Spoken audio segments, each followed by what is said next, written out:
சிவாய நம. நாங்கள் சிததயமா குருவின் துணை. எல்லோரும் நலமாக இருக்கணும்.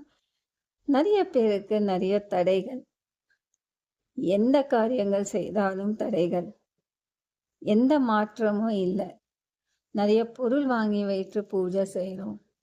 நிறைய பேரிடம் நிறைய பிரார்த்தனை பரிகாரம் அவங்க என்ன சொன்னாலும் அதுவும் நான் கேட்டு செஞ்சிருக்கேன், ஆனாலும் எனக்கு பலன் இல்லை அப்படின்றவங்க கண்டிப்பா இந்த பூஜை செய்யுங்க. பூர்வ ஜென்மத்துடைய தொடர்பானது பாவம், கர்மா, தோஷம், சாபம் இது இருந்தாதான் ஒரு குடும்பத்துல அவங்க அவ்வளோ கஷ்டங்கள் படுவாங்க. தெய்வ பொருள் இருந்தாலே அந்த ஆபத்துல இருந்து நிச்சயமாக விடை வரும். எவ்வளோ பெரிய ஆபத்து இருந்தாலும் தெய்வ பொருள் இல்லத்துல இருந்தாலே போதும். சித்த மூலிகை இலை தீபத்தை பற்றி நான் நிறைய பேருக்கு சொல்லியிருக்கேன். இது எல்லாருக்கும் தெரிஞ்ச இலை பற்றி ஏன் சொல்றேன்னா, வெளிநாட்டுல சில இலைகள் கிடைக்காத ஒரு சூழ்நிலை.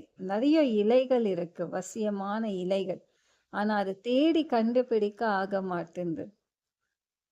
நிறைய தடைகள் இருக்கு உங்களுக்கு.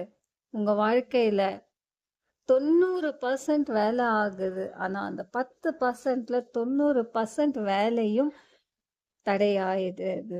நான் என்ன செய்யணும் அப்படின்னு நிறைய பேர் கேட்டிருந்தீங்க. நிறைய பேர் சிரமப்பட்டு கொண்டு இருக்கீங்க. பெரிய பெரிய வேலைகள் நான் எடுக்கிறேன், ஆனா அதுலேயும் தடையாகுதுன்னு கேட்டிருந்தீங்க. இத காரணமும் நான் சொல்லிட்டேன், பூர்வ ஜென்மத்துடைய தொடர்பானதுதான். அதற்கு என்ன செய்யணும்னா, 48 நாள் நீங்க கண்டிப்பா இந்த பூஜை செய்யணும்.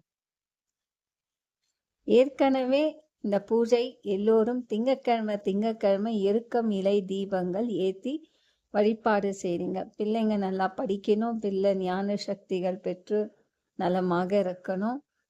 ரொம்பவே தடையாகுது, அந்த காரியங்கள் சித்தி ஆகுவதற்கு இந்த பூஜை நீங்க எல்லாரும் செஞ்சிட்டு இருக்கீங்க. இதே பூஜைய விநாயகருக்கு எருக்கம் இலையில 2 விளக்கு 48 நாள் தொடர்ந்து ஏத்துங்க. தொடர்ந்து ஏற்றி பிரார்த்தனை இருங்க. விநாயகரை கும்பிட்ட அடுத்தது லக்ஷ்மி. விநாயகரையும் லக்ஷ்மியும் சூரிய பகவானையும் நீங்க நினைத்து பிரார்த்தனை இருக்கணும்.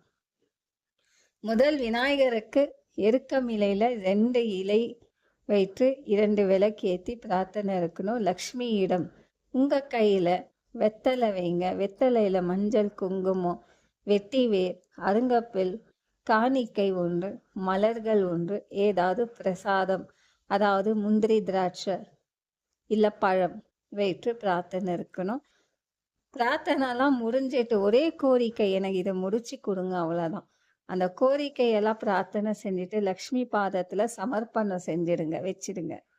அடுத்தது சூரிய பகவானை போய் பார்த்துட்டு பிரார்த்தனை இருங்க. விநாயகர், லக்ஷ்மி, சூரிய பகவான் மூவரையும் நினைக்கணும். அந்த 48 நாளுக்குள்ள கண்டிப்பா நடக்கும். பெண்கள் தீட்டாயிட்டா அந்த 7 நாள் வேண்டாம், 8வது நாள் ஸ்நானம் செய்துட்டு 2வது நாள் நீங்க முடிச்சிங்க பாருங்க, அதை அப்படியே கணக்கு வச்சுக்கோங்க. 13வது நாள் அப்படின்னு ஆரம்பிங்க. இது தொடர்ந்து உங்களுடைய கோரிக்கையாக கண்டிப்பா இதை செய்யுங்க. நான்வெஜ் எடுத்துக்காதீங்க, வெஜிடேரியனா இருங்க. 48 நாள் விடாமுயற்சியா இந்த பூஜை செய்யுங்க. கணபதி உடைய பிரணநாமம் தெரிஞ்சா கண்டிப்பா சொல்லுங்க. இல்ல ஓம் கம் கணபதியே நமஹா, ஓம் மகாலட்சுமியே நமோ நமஹா, ஓம் சூரிய தேவாய நமோ நமஹா. தொடர்ந்து பிரணநாமத்தை ஒரு 21 முறையோ 51 முறையோ சொல்லுங்க. உங்களுடைய பிரார்த்தனை கண்டிப்பாக நிவர்த்தியாகும். 48 நாளுக்குள்ள அந்த காரியங்கள் சித்தி ஆகணும் அப்படின்னு உங்களுக்கு இறைவனுடைய அருள் ஆசீர்வாதம் கண்டிப்பா கிடைக்கும். உங்களுக்கும் நன்மையாகும். நீங்க என்ன நினைக்கிறீங்களோ அது சாதனை செய்யலாம். இப்போ இவ்வளோ தூரம் நம்ம பூஜை செய்தோம், அந்த 48 நாள் செய்துதான் பார்க்கலாமே நினைக்க வேண்டாம். மனசார செய்யுங்க.